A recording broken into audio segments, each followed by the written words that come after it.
But our top story this half hour, a new true crime series revisiting some of the country's most haunting unsolved disappearances, including a case here in our viewing area. I had the chance to speak with the host of Somebody Knows Something, Kara Robinson Chamberlain, whose own experience as a kidnapping survivor gives her a unique perspective on these stories. Take a listen.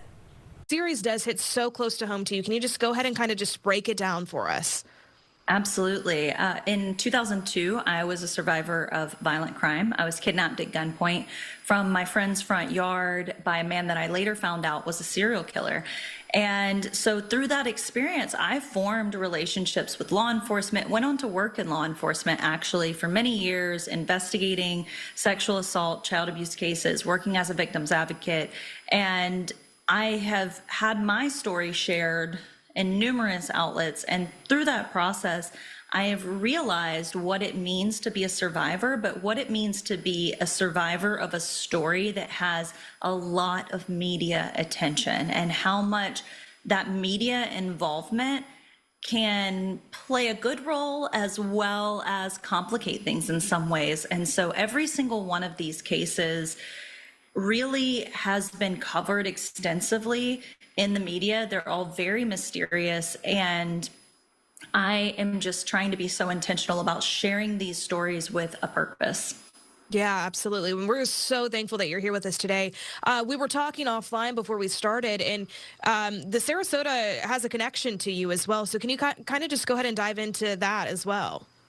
So my captor, when I escaped, he went on the run, and actually he was intercepted in the Sarasota, Florida area. He was supposed to be meeting up with his sister. Law enforcement set up an operation to try to intercept him there. He led them on a police chase that ended in him committing suicide right there in Sarasota. So very personal connection to that area, as well as the connection with the Sabrina Eisenberg case. The ability to tell these stories with such a strong intention and purpose is something that I had always hoped to do. How did you go about choosing these cases?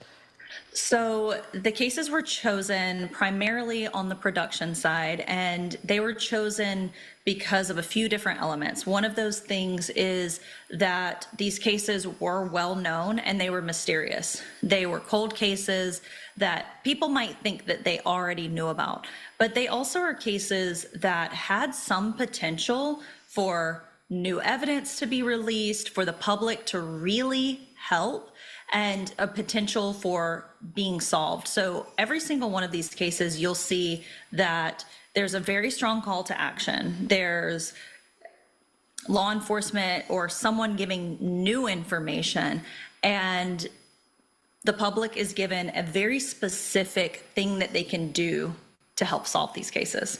Yeah, absolutely. And, you know, true crime is such a hot topic right now and continues to grow. Why do you think it resonates with so many people? And do you mind sharing the responsibility that comes with that as well?